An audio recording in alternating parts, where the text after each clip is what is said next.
In this lesson, we're going to take a look at creating a river and having the water flow in the direction of the spline. So curving around edges and conforming to the spline direction. If you load in the scene that comes with, it's called River Setup. And what it basically is just a procedural terrain, nothing fancy, where I scaled it down on the Z, the up and down axis, and just created a river starting from around the center and just kind of working my way down so that we have a spline that basically flows downward, and a river that's coming around from the highest elevation down to the lower elevation. Now, this spline was created with the spline tool, and there's a few corrections we need to make because of that. First of all, we're going to take a look at the spline, which I do have terrain effect turned on for, and the width of the terrain effect set to 6.5. And we have the default shape for this. Now, when you use the spline tool, for some reason, it only takes the filter between 0 and 1. Everything below that, where we have 0 to -1, is not used and it's cut off. So what you're going to end up with is this very jagged edge. No matter how close you get to it, it's not gonna blend nicely. It's gonna really kind of look terrible. So if you're using the spline tool, there's also some problems on the bottom here where we've got a seam because by default it's just not blended correctly. If we take a look at the spline and look outside of the spline area, what we see is this whole area here going outside and just creating a very sharp edge. Now, if you create a spline using the road tool, this doesn't happen. It will use the correct 1 to -1 filter. But since I don't like the default spline anyway, I'm going to go ahead and modify it. So I'm just going to I just use the regular spline tool. So then we end up with that half filter that we need. So what I'm going to do is load a filter, and I've created a couple collections you can load in, and that's included with the content. You just need to install it in the content folder, where we have -1 to 1 filters. So if you're using the road tool, these will work. And these 0 to 1 filters. So if you're using just the regular spline tool and you want to do a terrain effect, then you can use these filters. So I'm just going to use, and some of these say View 2014, because I originally created them in the previous version of View because it had the same problem. So we can load these in 2015, no problem. I'm just going to select the Ease filter.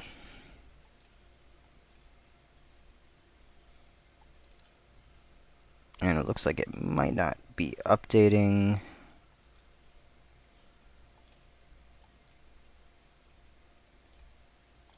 So I'm just gonna grab the spline a little bit and just adjust it.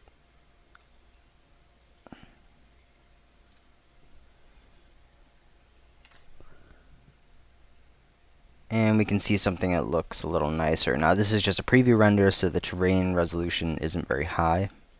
So we can see some artifacts down further. But over here it looks a lot better. It's going to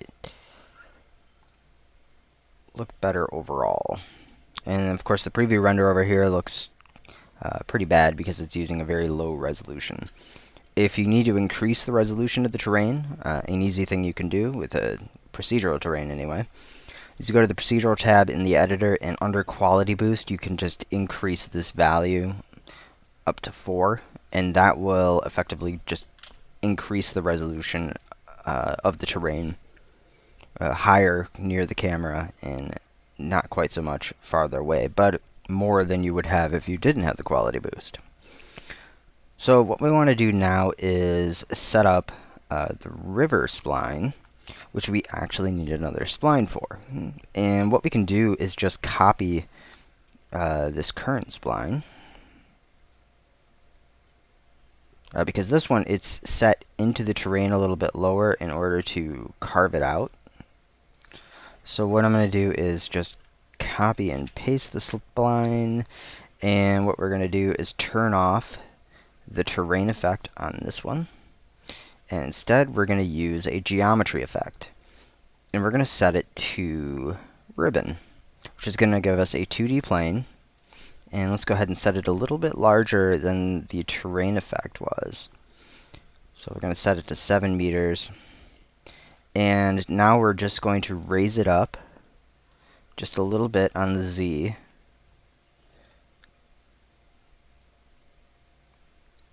And see if it's showing up yet. Let's see where it's at. Looks like it's still a little low. So we'll just bring it up a little higher.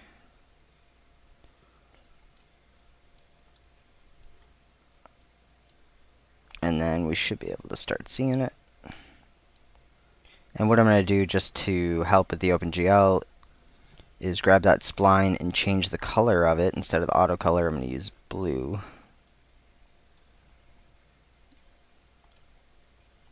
And it looks like maybe that's not working right now.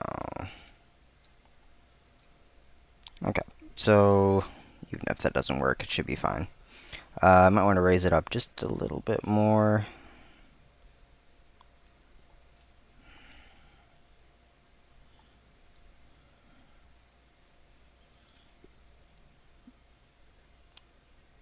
And I'm going to turn off generate caps because a ribbon's not going to need them. And let's see if we can see that spline showing up even with just the default color. Okay, so now we have that cutting away and cutting into the terrain. So this is going to be where we push or put the actual water surface. And what I'm going to do is try to purge the memory and see if I can get that blue color showing up. It doesn't look like I can, so just set it back to auto. I'm going to go into the spline 2 and just rename it water. And then what we're going to do is just reset the material. We're going to be going completely custom. I'm going to edit the material, and let's grab kind of a light blue color. Actually, we'll go ahead and copy that color, reset the color map. Paste it in there and reset that color. And we're mostly going to be focusing on the bump. We do want to add, actually I'm going to go back and add a little bit of transparency. And we're going to set the refraction index to water, which is 1.333. And it looks like the preview is just not updating. But if we do a render here in the main view, we can see what's happening. And we do see that water surface. So now we want to modify the bump. Now we are using world standard, and what we're going to do is use the UV coordinates of the spline itself to direct the water, where X is the length of the spline and Y is the width.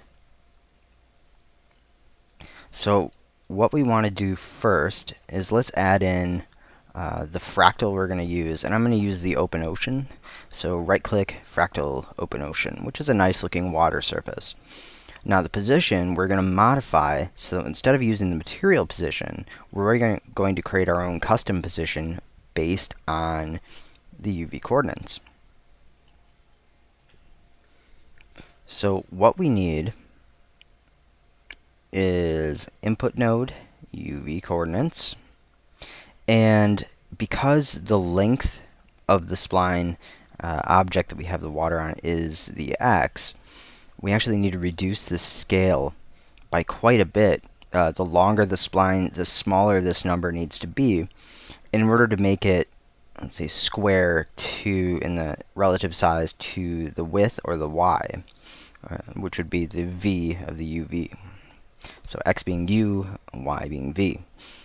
So what I'm going to start with is, let's try 0.05 and see how that works, and if we need to modify it, we can go in there and adjust it. And we're going to just keep it on automatic mapping mode. We shouldn't need to change it. Actually, we'll go to automatic UV. And that should conform to the UV. So what we want to do is break this down and then create a vector out of it, because right now we have texture coordinates, which is just the x and y. And all we need is the x and y to create the position coordinates for the vector. So we're going to go to Math, Vector Operations, and first we're going to start with the Decomposer 2, which will break down a texture coordinate into x and y. And now we're going to add in a math node, Vector Operation Composer 3, which will create a vector x and y. And we might need to switch these depending on the direction of the open ocean. Sometimes you need to connect the y to the x and x to the y. But we're just going to start with the straight direction and see how that works out. I'm going to connect the position now to the vector output. And it sucks we're not getting a preview here. It looks like the bump's overlapping with the color. So I'm going to go ahead and connect the bump to the altitude output of the open ocean. And let's check out our scale here. And it looks like we're going to have to do some regular renders.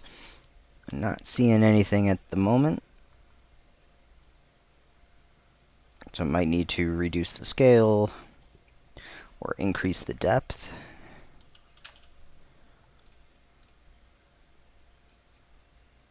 And it'd be a little easier if we could get this main camera preview to work. So what I might try to do is just save the scene and reload it. I am going to change the scale down to 0.1 and see if we can see a little bit more of the function. And I might be able to see a little bumpiness. I'm going to go ahead and increase the bump output. Let's do 12.5 and just see what happens. We might just need to reduce the overall water scale. But we can start seeing that bump show up. So what we'll do is just reduce the size of the open ocean. Fractal. And let's go ahead and edit the material, edit the function. And we're going to go into the open ocean. And largest feature, we're going to set that to, let's see, 2.5. And we probably won't need the bump so high now, so we'll set it to 4.5 and see how that's going to work. We might just need to make it a little higher. I think the bump direction is actually going in the wrong way with the ribbon. So I'm going to go set it to negative 4.5, which should look better. Might need to bring it a little higher. I'm going to see if I can get this preview to work and save the scene and then reload it. Okay, saving and reloading the scene gave me my preview now that I was looking for. So this would be hopefully it updates properly. But I'm going to go in and edit the function, go to the UV coordinates, and let's set the y to 0.25, and let's try 0.01. And now we can see the water showing up a little better. And if we need to, we can also go into the bump scale and reduce it, although with the UV coordinate, I'm not sure that's the best way to do it. We can just go back into the fractal itself.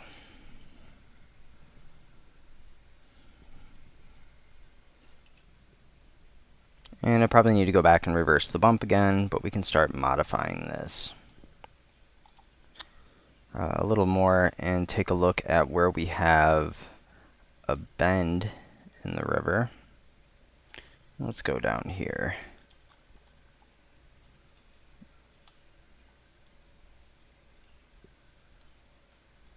Because we do have one area where we need to really adjust the spline. Actually, it looks like a sharper curve over here. So we'll just go wherever it looks best.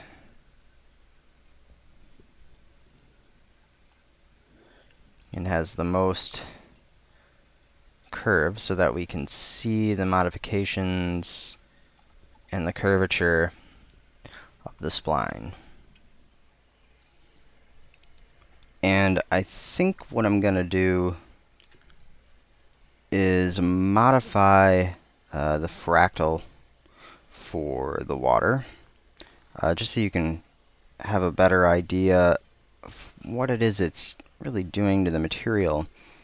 I'm going to go into the water material, and first I'm actually going to change the bump to a positive number. And instead of using the open ocean, I'm going to go ahead and switch this over to a simple fractal. And we can use the Perlin noise gradient. I'm going to edit it and turn on animated. And what we need to do is take time and connect it to time. So what we can do is modify this time if there's too much change in the material or it's changing too quickly. We could also mix this together with the open ocean in order to get the wind effects and things like that. But what I want to show you is the way the curvature works. I'm going to go to the UV coordinates and change the y to 0.1.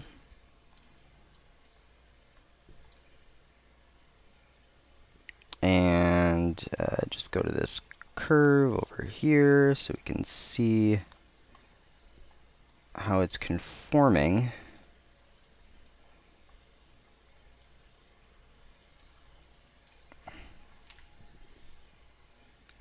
And now you can see how it's bending along with the direction of the curve. Now I've got it set for the Y probably a little too low, but I just wanted to show those sort of tight and stretched out areas so you can kind of see the line that's following around. You could even keep it like this and mix it with another fractal. What I want to show you now is how to actually move it along the spline instead of just conforming to the direction. So for that, what we want to do is offset the length, which would be X. So we're going to add in a filter, set it to offset.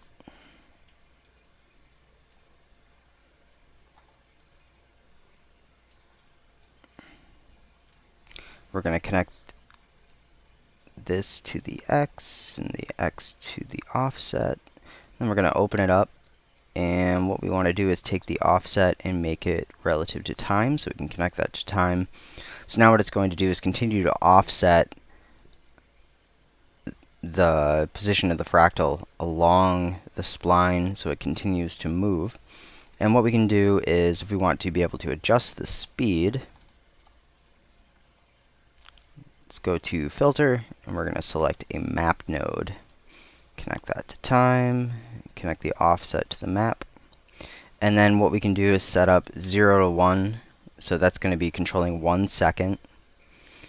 And now what we can do is adjust the output range to adjust the speed. So what we could do is, if we want it slower, we can set this to a lower amount. So if we set it to 0.1, then it's going to move 10% of the speed that it was moving before. If we want it to move faster, we can go ahead and increase it to being double the speed. And if we need to change the direction of the water, then we can bring this into a negative value. So we could do -1 for just the normal speed, but moving in the reverse direction. And I'm just going to render a quick preview of this, just so we can see what it looks like. Since we don't have any keyframes, and I don't want to put keyframes on the actual spline, what I want to do is create a null object just to put keyframes on right now. I'm going to move it below the terrain and make sure I turn off the render. And what I can do is add in a position keyframe and then Let's just do a few seconds. Control or right click to expand this. And I'm just going to bring it to 3 seconds, add a position keyframe. And now we can create a preview.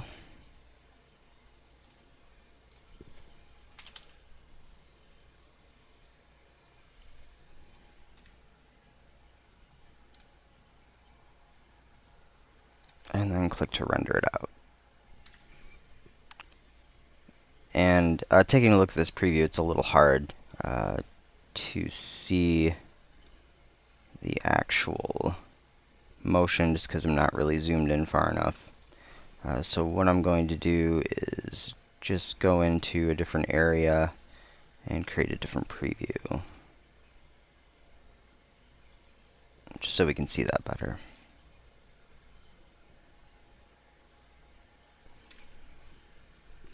And now we can just take a look, and we can see the water movement flowing along the spline.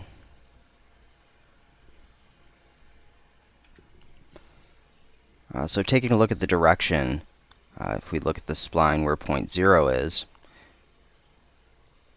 so at the beginning of the spline, and then curving around to the end, and now if we take a look at the water material, which is just a copy of that, or the water spline. Go into the function, and what we have is the opposite value that I'm using. So that's going to make it travel from the start point to the end point, and then if we wanted to go from the end point to the start point, we just use a positive offset. So that way you know which direction the water is going. You don't need to render a preview first.